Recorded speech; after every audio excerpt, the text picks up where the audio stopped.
Good morning. Good morning. Welcome to the Unitarian Universalist Church of the Brazos Valley. My name is Reverend Kiya Heartwood. My pronouns are she, they, and we're real happy to see you this morning. Our prelude is number 15 in your hymnal. There should be one around you somewhere there. It comes from the Shape Note tradition. The Lone Wild Bird. Yeah. Maybe I'll sing the birds coming back.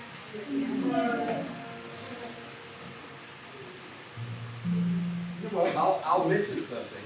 Yesterday morning, I had the windows open because it was nice, and I heard geese flying over here. And I had to go watch. They're starting to head to Canada for their winter summer vacation. But it was really cool to hear the geese, and they were just lifting off, so they were making a spiral. And they ride the air currents up. They call it updraft, and they'll sit there in one place and go until they get up at altitude, and they took off northward. So the geese are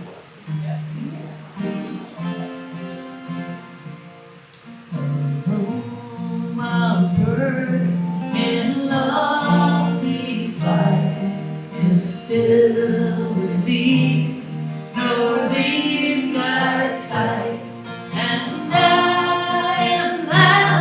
I rest in thee, great Spirit, come and rest in me. The ends of earth are in thy hand, the seas are deep and far off land, and I rest in thee, great Spirit, come and rest in me. The lone wild bird in love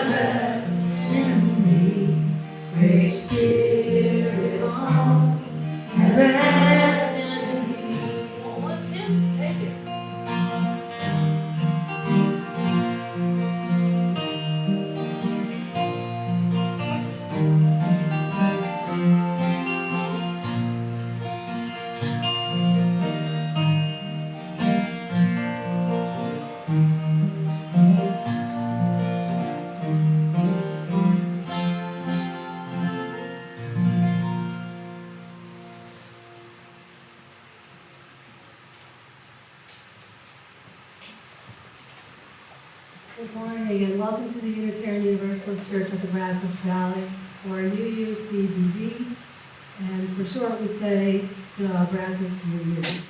My name is Pam Johnson. I am your worship assistant today. My pronouns are she and her, or as Gay said the other day, her, she. And talking about her, those are my purple hearts. They all came in, and you're like, oh, tell. Do that every morning. All right, we are a welcoming congregation, which means we celebrate and welcome all people of diverse sexual orientations and gender identities. We also strive to welcome people across diversities of race, age, ability, immigration status, and belief. We are also a congregation working for reproductive justice. So whoever you are, wherever you are from, or wherever you are on life's journey, you are welcome here. We have several announcements. The UUCBV is going to Austin. We're going March 13th. So far we have the largest group coming from Texas. Our church has the largest number of people. I don't know how many we have, 12 or something, but we can use more people to go. On this Monday, there will be a training session for us, so we all learn to know what to do when we get up there to talk with our congressman. I don't know if we're going to meet the governor or our senator, but hopefully we will. We have Side with Love t-shirts on sale out front, and if you are going to the Capitol, we want you all to wear that so we all look like a big yellow mass going up there. And we also today are doing postcard lists. We are in the postcards back there and lots of markers, so if you want to drop, write during the service, you can, but make sure you listen to Reverend Kiya's sermon. So we are partnering with Equality Texas, and we're sending these postcards to 5 representatives from Brazos County.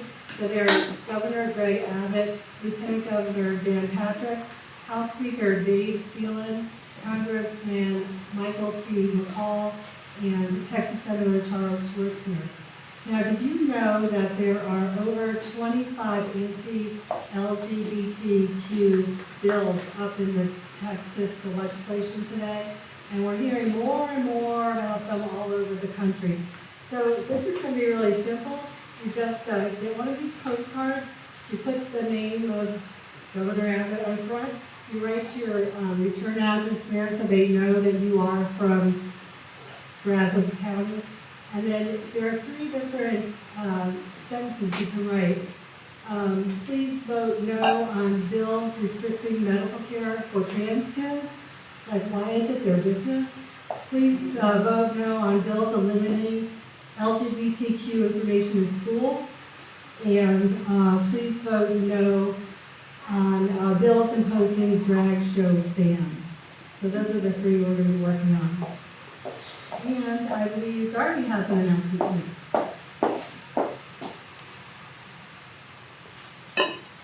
First announcement, so still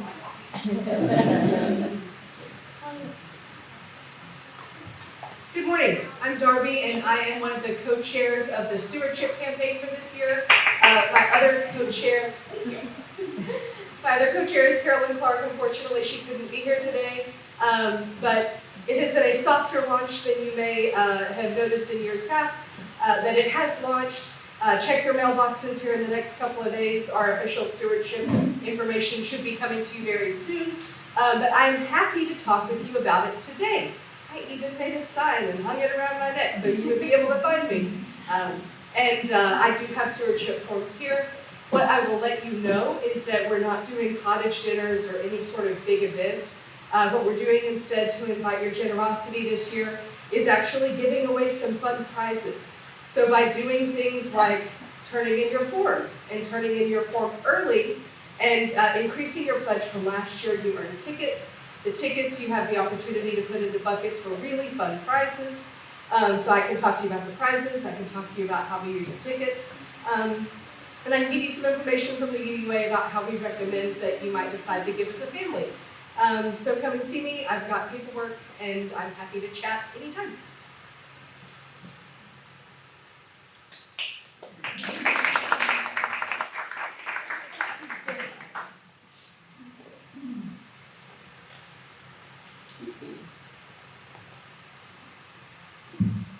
The call to worship this morning is from Forest Church, from his book, The Cathedral of the World, A Universalist Theology.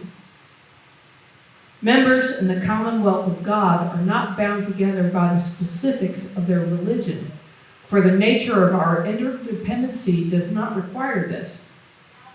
Rather, we are bound by the shared recognition that when one person suffers, all suffer. When we violate one life, all lives are violated. When we pollute the earth, all living things are stained.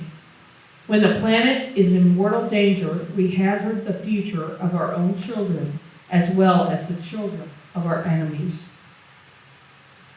Forest Church.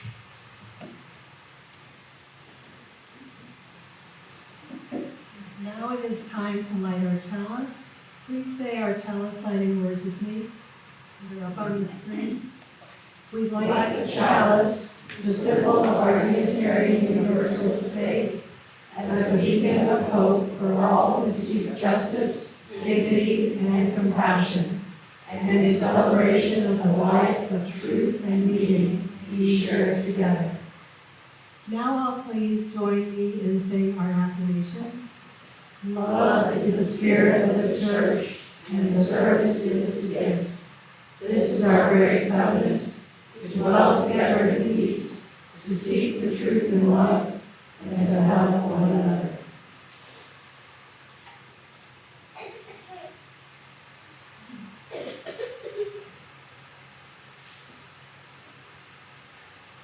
Now is the moment in our service where we celebrate y'all got a bit crazy in Louisiana last week. Just itching all over. This is where we celebrate the divine within every person. And so this is your opportunity to say hello to all the people you don't know and all the people you do know. And we'll go for 5 minutes and then I'll sing to you and you go back and sit down, all right? So let's say hello, especially the people you don't know.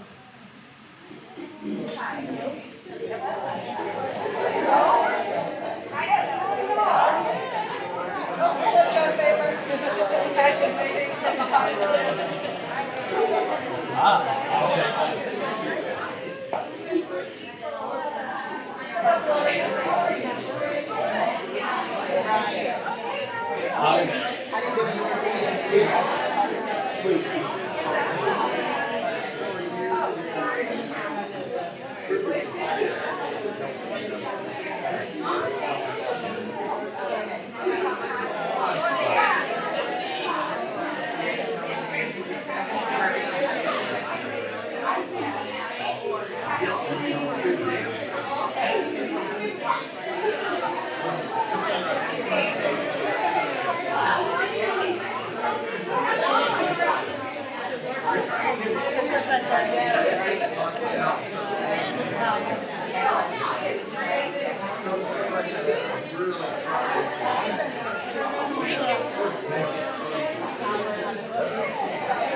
I know this road will open. I know my fear will burn away. I know my soul will unfurl its wings. I know this road will open. Good morning. Good morning. Thank you. Hey, I heard you from here. Good morning. All right. I do have a couple of announcements. I feel like there's a lot of announcements, which should tell you there's a lot of things going on. That's always a good thing. So this week we have Superhero Academy, which is our elementary age RE class on Wednesday evening. Weather permitting, it says 10% chance of rain, but we're not going to let that keep us down. We're going to plan on doing it. Also on Wednesday evening is our common read, and we're discussing chapters 3 through 5. You can join us. Finally, on Friday at 5:30 at Reverend Kiya's house, is Uncommon Threads, which is our social knit, crochet, fiber arts, whatever you want it to be, fun time at Kaya's house. So that's on Friday. So today, the service is about famous Universalists. So I was thinking, okay, story about Universalism, got it, focusing on love. We love love. But also, I was inspired. Last week, outside, Ivy showed me a picture of Rowan and Rory covered in mud. And I thought, I know just the story I'm going to tell this week. It's called Muddy Children, and it's about Hosea Baloo. Yay! Say Blue fans! The crowd goes wild. Okay, over 200 years ago, in a small house in a small town on the edge of a forest of very big trees in the state of New Hampshire, there lived a small boy.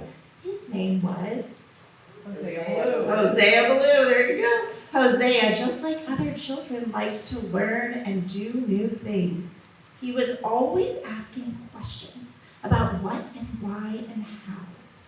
And just like other children, Hosea liked to play. He liked to play hide and seek with his 9 older brothers and sisters. He liked to play word games inside when it was rainy, and he liked to play tag outside when it was sunny. In the winter, he liked to jump into snowdrifts. In the summer, he liked to jump into the creek. In the fall, he liked to jump into the leaf piles. And in the spring, Hosea's favorite season of all, and it was his favorite because it would rain and rain and rain and create gigantic mud puddles that he loved to jump into. Hosea, just like other children, loved mud. Who loves mud? Anybody? Sometimes. Okay. He liked when it was soft and squishy. He liked when it was thick and sticky. If it didn't rain quite enough, that wasn't a problem. Hosea would carry water to the dirt and create glorious mud puddles all on his own. He liked to poke sticks into puddles and see how deep the mud was. He liked to make mud pies and build mud dams. He liked to jump in puddles hard with both feet and make muddy water splash really high so that the mud splattered all over his brothers and sisters' clothes. And he liked to step in puddles very slowly so that the mud oozed up just a little bit in between his toes. Yes, Hosea loved mud. Now, you can imagine that not everybody in his family liked mud quite as much as Hosea. His sister, who did the laundry and scrubbed the family's dirty clothes in big wash tubs, didn't like to have to scrub all of that mud off of Hosea's clothes. Or off everyone else's clothes either. Hosea stomped in a mud puddle extra hard, and that made all their clothes dirty. His other older sister, who kept the little children clean, didn't like having to scrub all that mud off of Hosea. And Hosea, like other children, didn't really like having baths either. Anybody not like the bath time?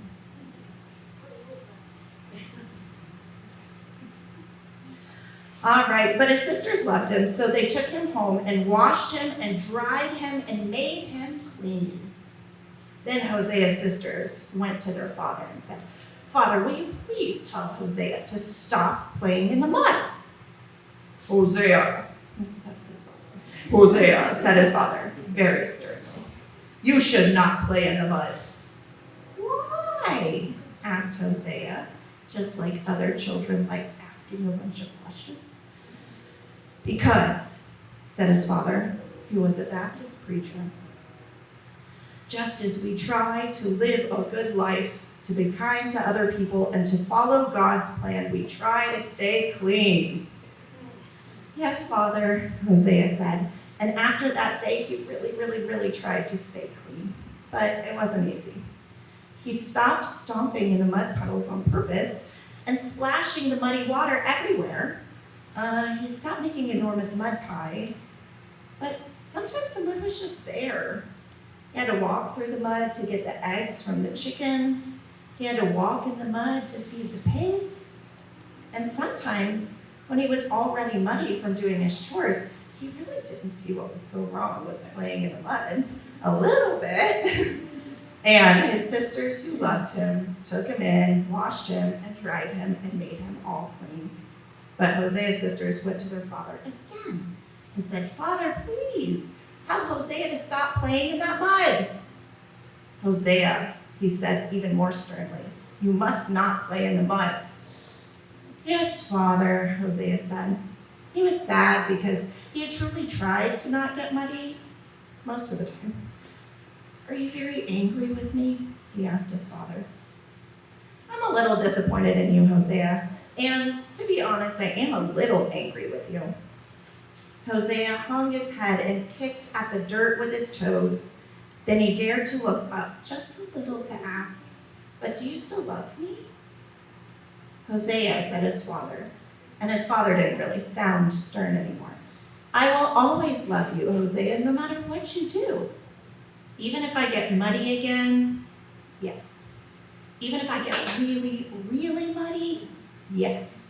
Even if I get mud all the way up to my eyebrows, between my fingers and my toes and in my hair, even then," his father said with a smile. Then he added, very stern again, "But remember, you must try to stay clean." "I'll remember, and I'll try," Hosea promised, and he did. He stayed clean most of the time anyway. As he grew up, he stopped jumping in mud as much, but he still liked to ask questions about what and how and why. "Father," Hosea asked when he was a teenager, "how can it be that if our church believes that God will only let one in 1,000 people into heaven, even if many of those 1,000 people lead good lives?" His father really didn't have a good answer for that. "Father," Hosea asked, "if I had the power to create living creatures, and if I knew that the creature would have a miserable life and suffer and die, and then go to hell and be miserable forever, and I went ahead and created it anyway, would that be a good thing or a bad thing? And would I be good or bad?" His father didn't have an answer for that question either. So Hosea went and found his own answers. He read the Bible, which is a book with many stories about religious people and about God. He went to some Universalist churches and asked more questions there. At the age of 19, Hosea decided that he believed in what's called universal salvation, which is the idea that everyone, everywhere, everyone in the universe would go to a good place after they died. And not only did Hosea believe that God would let in more than 1,000 people, he believed God would eventually let everyone into heaven, the good place, good or bad. "How can you believe that?" asked his father. "How can you believe that God would let bad people into heaven?" "Because, Father," Hosea said, "I remember what you told me when I was small.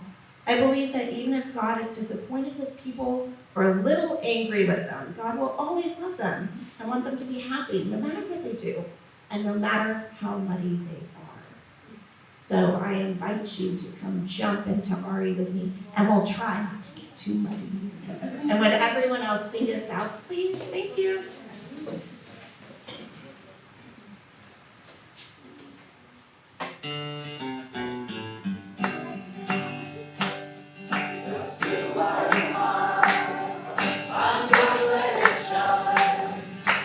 Little light of mine, I'm gonna let it shine. This little light of mine, I'm gonna let it shine. Let it shine, let it shine, let it shine.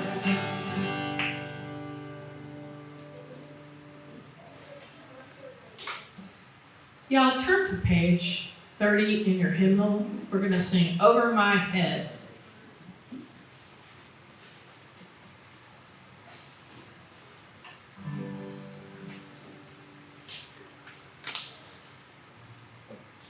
Over my head, I hear music in the air.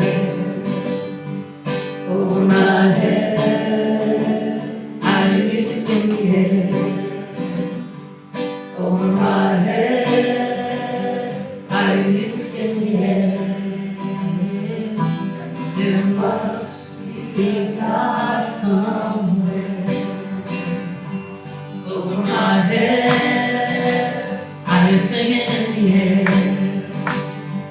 over my head.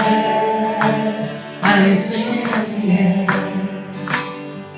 Over my head, I can sing in the air. There must be a God somewhere. Over my head, I see trouble in the air. Over my head, I see trouble in the air. Over my head, I see trouble in the air. There must be a God somewhere. We could go on all day, but we're going to stop now.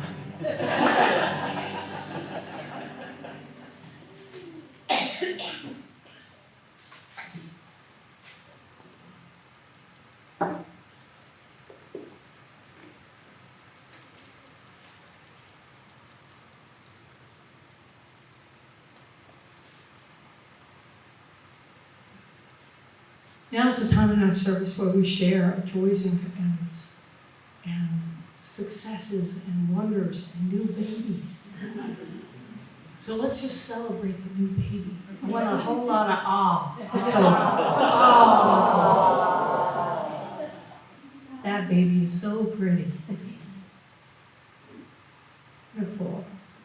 And what, like 5 days, 6 days old? 10 January days. 21st. Okay. So, plus, 11 days old. Wow. Yeah. Joseph Montgomery Ball. That's our joy today. Hi, Joseph. Welcome to Unitarian Universalist Church of the Brazos family. We're so happy that you're here. Does anybody have a joy or concern they'd like to share?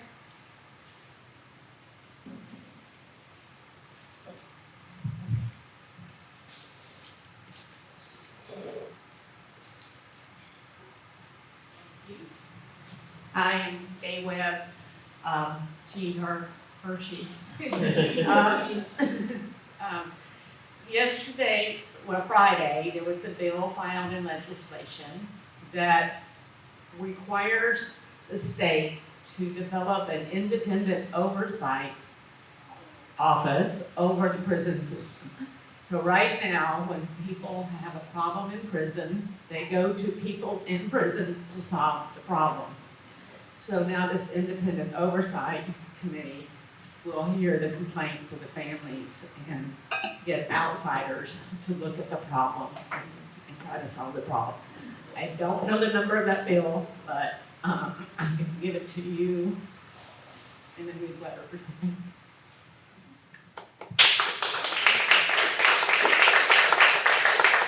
We'll find out when we go to the legislature on the March 13th. Go to the training tonight, you'll find out which bills you want to complain about, because there's plenty.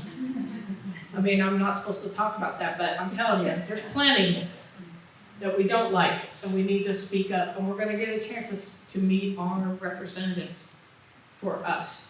So that'll be amazing.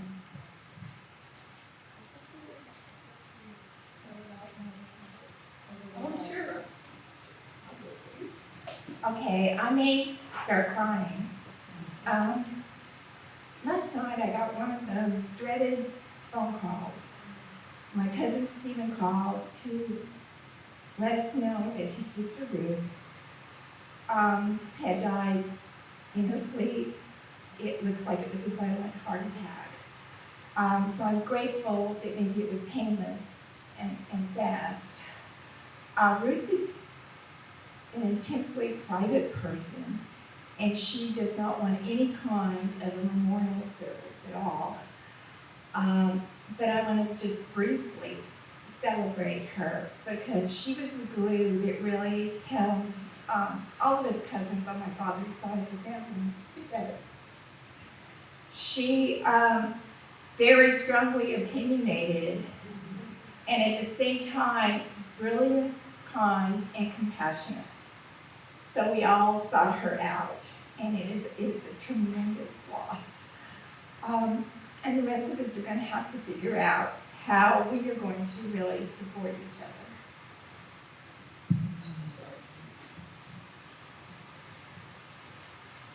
Anybody else?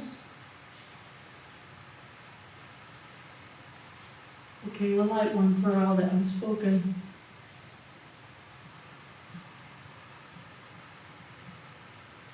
If you all have pastoral needs, you need to let us know or let Eleanor know, so Eleanor can let me know if you have people in the hospital or if you're struggling. That's one of the things I'm here for. Please email me at reverendkiya@brazosuu.org or just let Eleanor know, the caring committee, and you can find all that information on our website. Everybody know where the website is? Okay, awesome.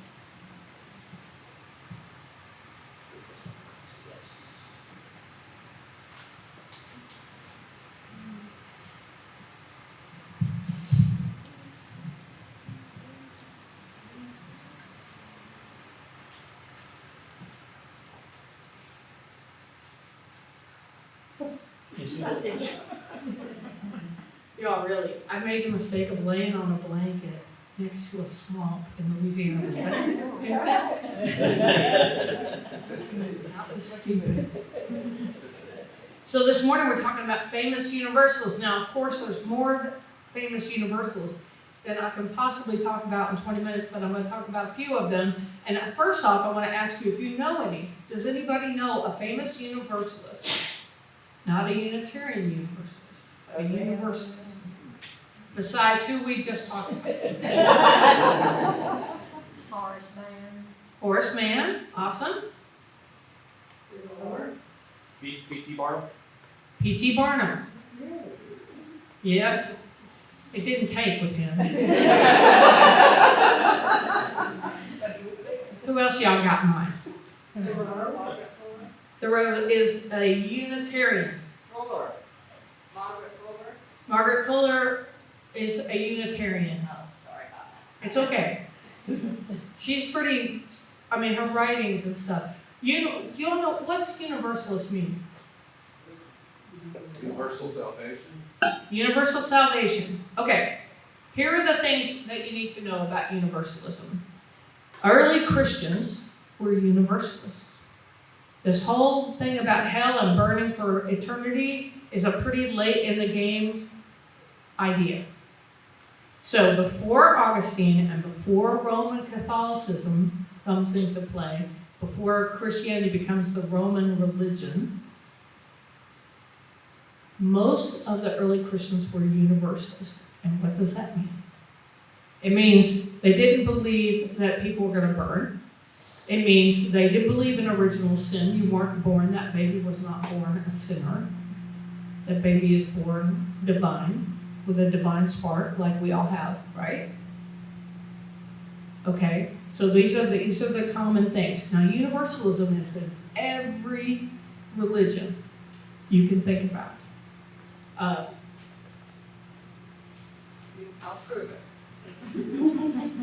I like to prove what I say. So, the Rig Veda and Hindu text states, truth is one. Sages call it by various names. Now, Christian Universalism refers to the idea that every human will eventually receive salvation in a religious or spiritual sense. Now, the big fight in Universalism in America is whether or not you have to go through a little period of time out for all the bad things you did in your life, or if you get saved right away. That's it. So when did Universalism have come to America? Anybody know? Okay, I'm going to tell you the story. It's great. It's our faith story. You can take it with a grain of salt. So there was this man named Thomas Potter, and he had a place in Good Luck, New Jersey, a farm, and God told him to build a church. So he did.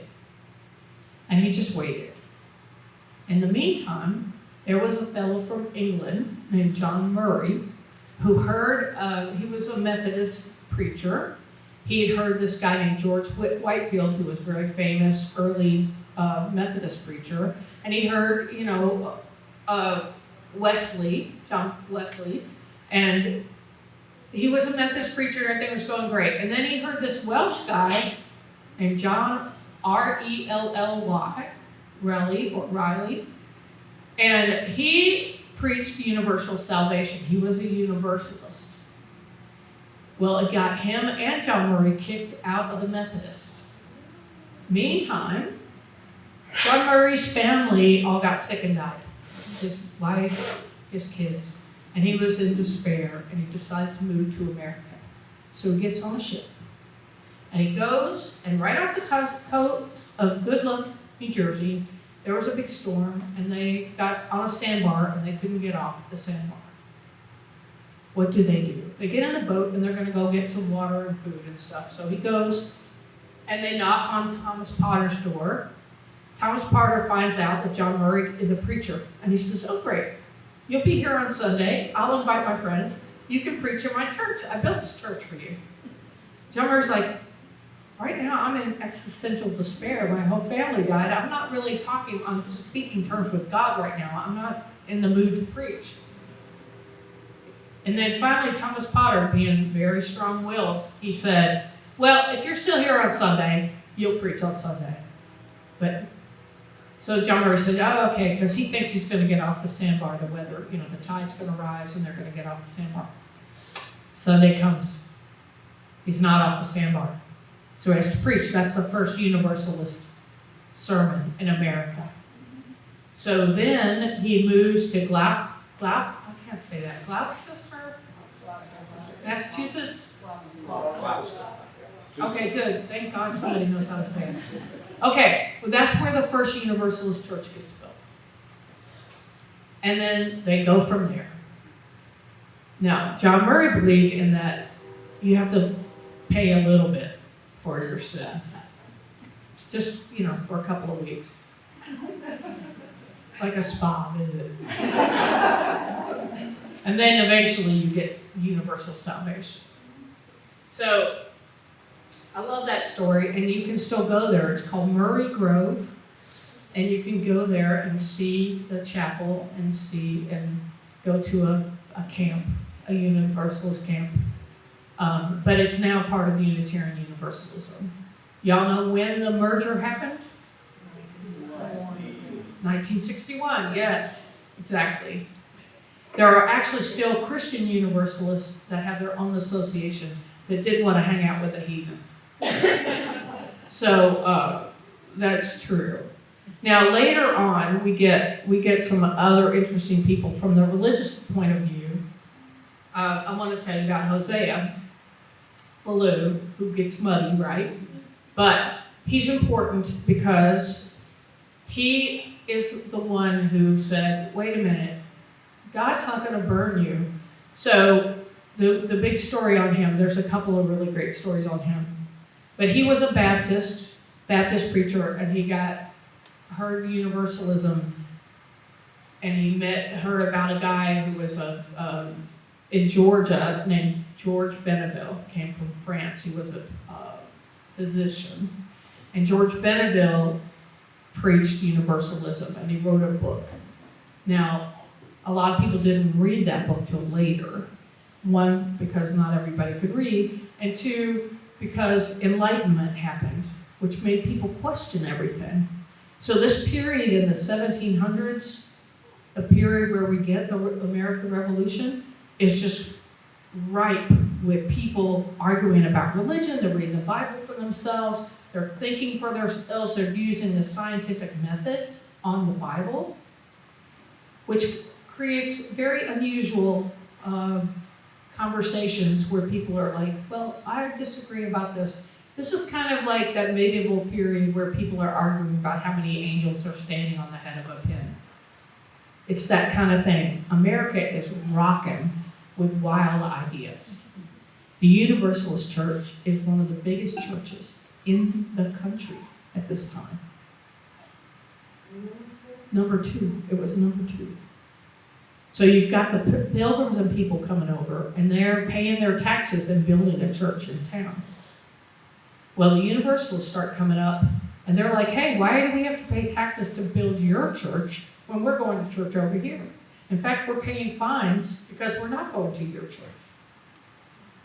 So they had a court case, and the Universalists won, and that is very important for church and state, the division between church and state. And when was this? 17. 17 is Let good. me tell you.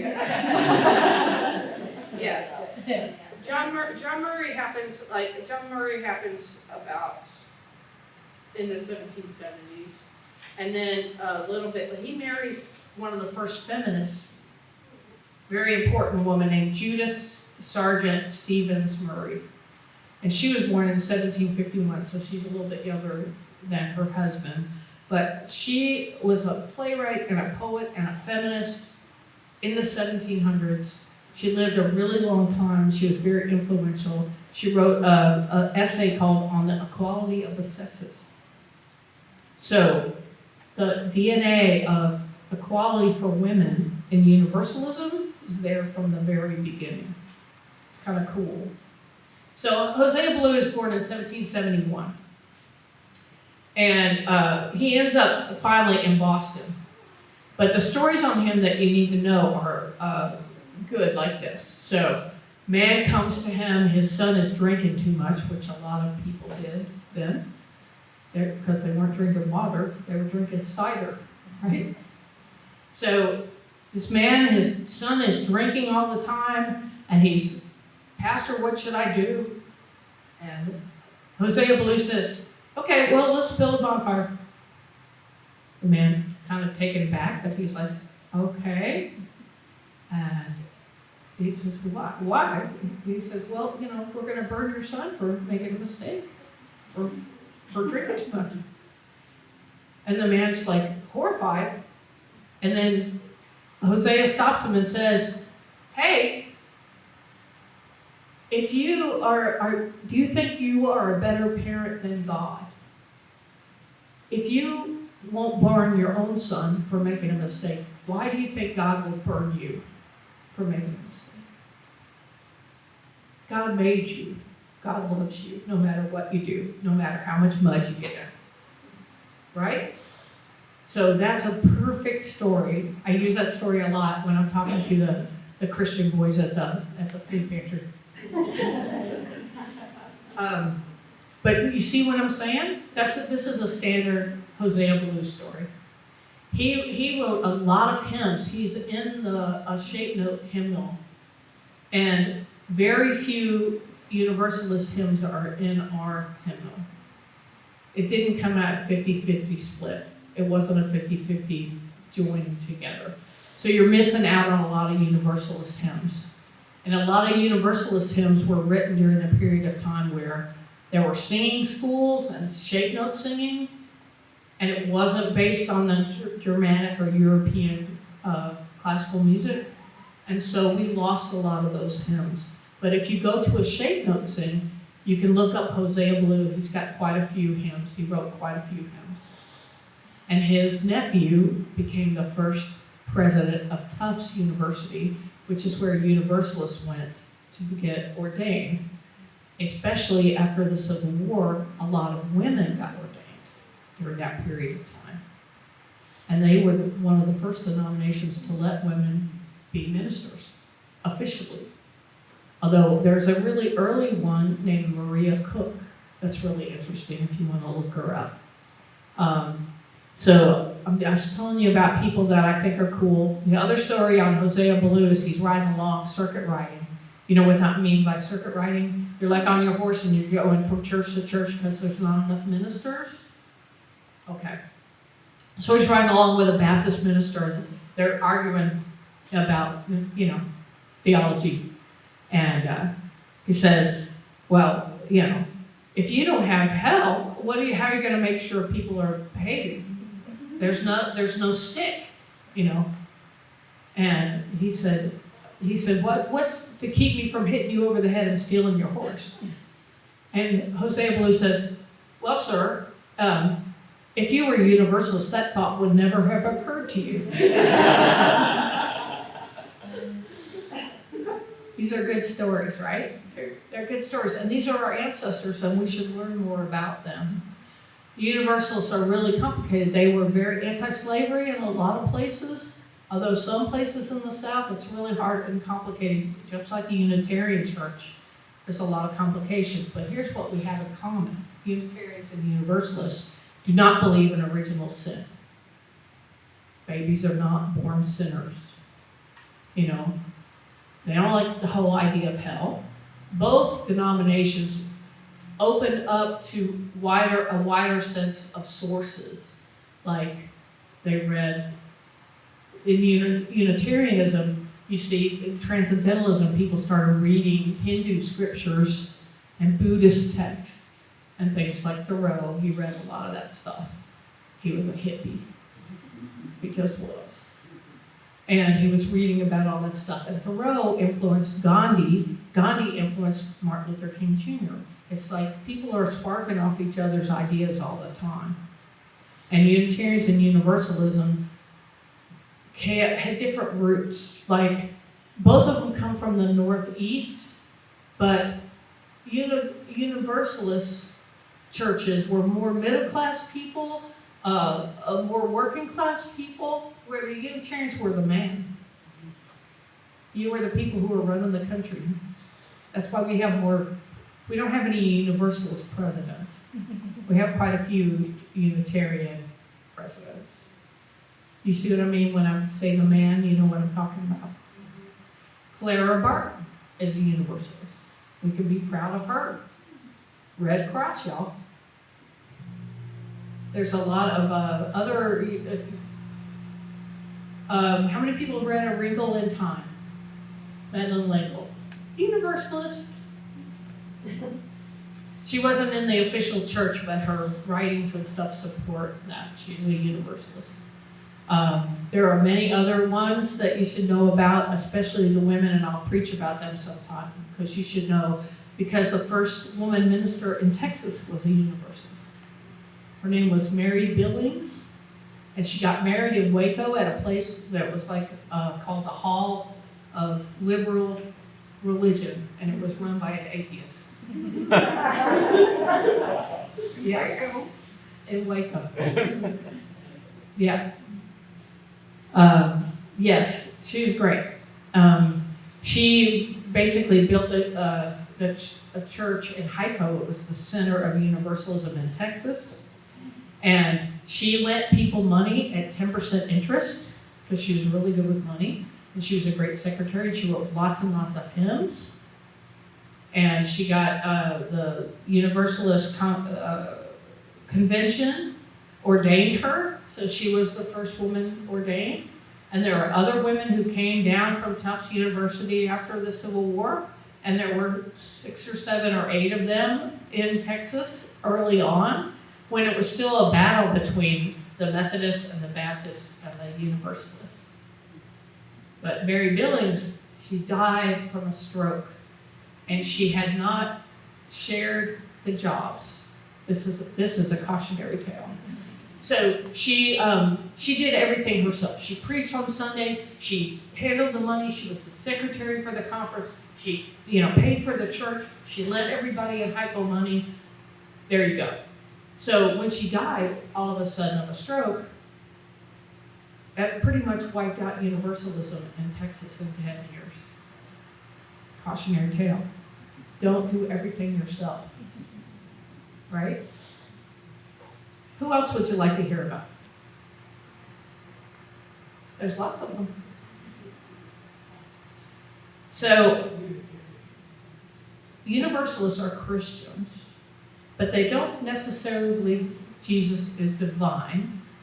They think Jesus is the greatest man that ever lived. Some of them would lean toward he never made a mistake, kind of on that end. But usually they don't claim him as divine. So it's very similar to how our Unitarian friends in Transylvania believe. They are Christians, but they try to be Jesus, not worship Jesus. Does that make sense?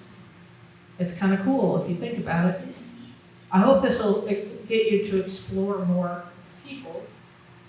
There is a dictionary of biographies of Unitarian Universalists, and many Universalists are in there, so you can look people up.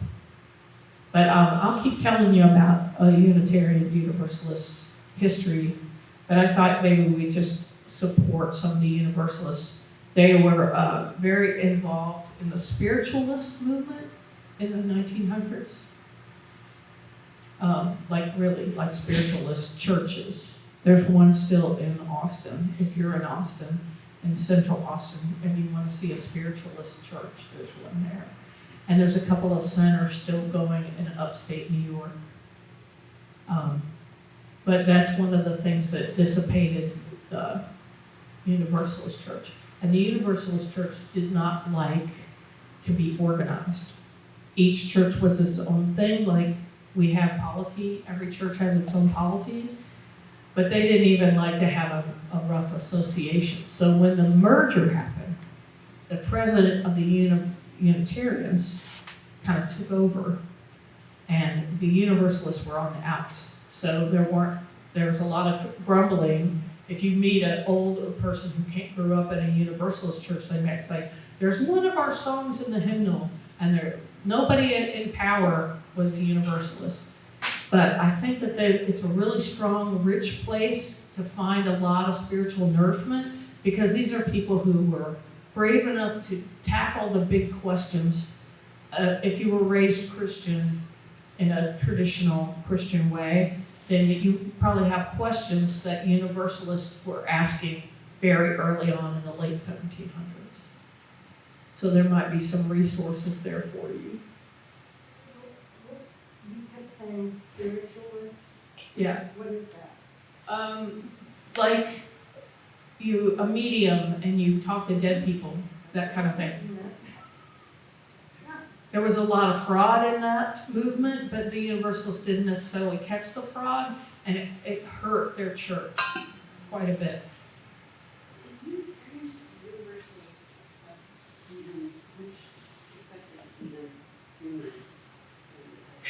Which or is that just kind of the heathen thing, about the time of the 70s and the second generation feminists, there were a lot of them in both traditions, and you heard the witches come in, right? People were talking, maybe they had Gardenians. I know Meg's aunt was a Gardenian witch and an Episcopal priest. So, there were people doing it earlier than the 70s, but in the 70s, that was a big thing. That's when you see, well, they came out, but a lot of the early Wicca stuff comes out of the feminist movement and the witches that were involved in that. A witch named Z. Budapest, who trained Starhawk. Y'all have heard of Starhawk? And Starhawk has hung out a lot, and then you got cups, and we got all kinds of things that were more pagan oriented. But you had the Transcendentalists early on coming from Thoreau, right? So there's earth-based people, and Thoreau was very influenced by Native Americans in his area. But again, white supremacy doesn't give the credit it should do. So he studied Native Americans a lot.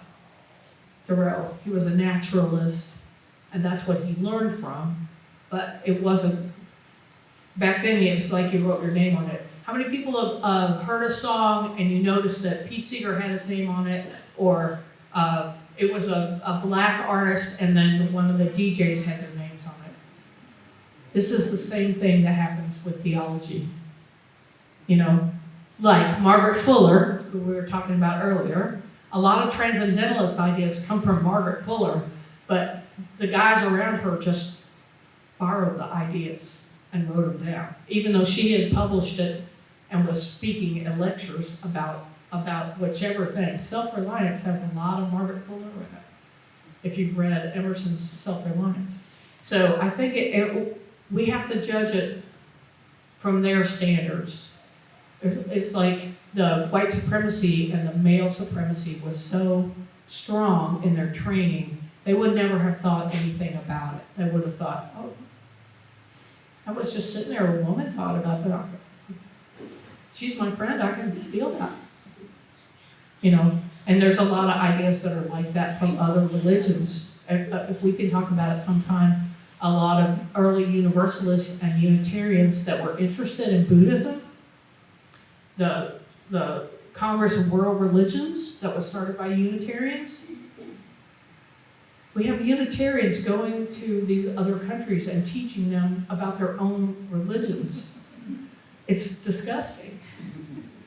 Go ahead. Well, and I wonder so much if it's stuff so as much as the ideas evolve, which tends to happen, but then culture itself acknowledges, because it is predisposed towards male dominance, acknowledges the men that were involved in that, and for whatever reason. Right, because that they were doesn't have power. a system or doesn't have a foundation to acknowledge them that. Right, exactly. So Yes. I wonder if sometimes it's theft so much as society's ability to. Yes. Well, it's the same thing. So Margaret Fuller was kind of the muse for many men around her, Nathaniel Hawthorne, Emerson, all these different people. And maybe she got married to the count from Italy that she was coming home when she drowned. There's no proof that she ever married him. But when she died and people were writing her biography, they made sure that, oh yes, they had a secret ceremony somewhere. You know, it's like the idea that she was wanton was too much for them. They had to like straighten it out. So everything's like that. The rock and roll version is Elvis. Elvis was singing rock and roll, right? They could not call it R&B, even though the songs he was singing had been famous in the black race records 10 years before. A lot of this kind of cultural appropriation works this way. When you start thinking about it, it's easier to study like music or something smaller, but theology is the same thing. It's people talking to people and people taking the ideas, and some people have big heads and they can go, yes, I thought that up on my own, but they read it or they heard it and they didn't give credit. That's cultural appropriation, even if it's your own culture. Right? Anybody have any more questions? We'll just stop. Check out the Universalists. They're cool. Check them out.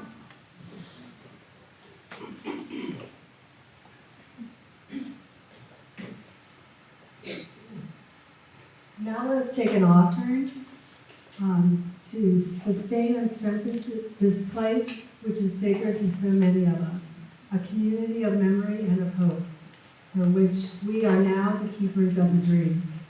This church shares the proceeds of the offering plate donation every week to support important nonprofit organizations with which we work. And we try to work with local organizations. This month, we are proud to support the Arlene Campbell Humanitarian Foundation, which was founded by a colleague of Joyce's, Lee Bryan. The mission of this organization is to provide medical supplies and equipment to health facilities in Ukraine and to help facilitate training and research projects between America and Ukraine, their scientists and their physicians. Please be as generous as you can.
Great dreams of heaven.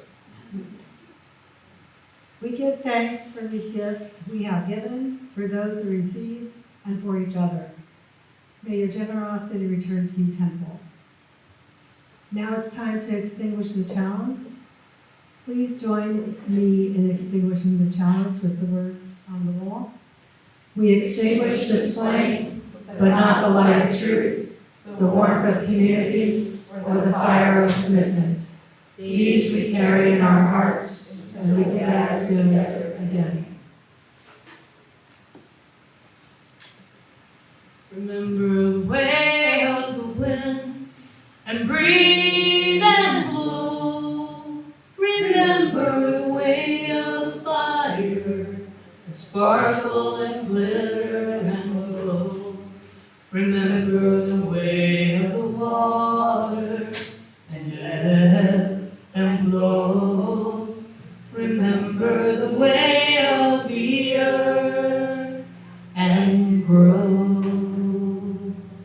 Don't forget about the postcards, and let me know if you want to go to lunch. Go in peace.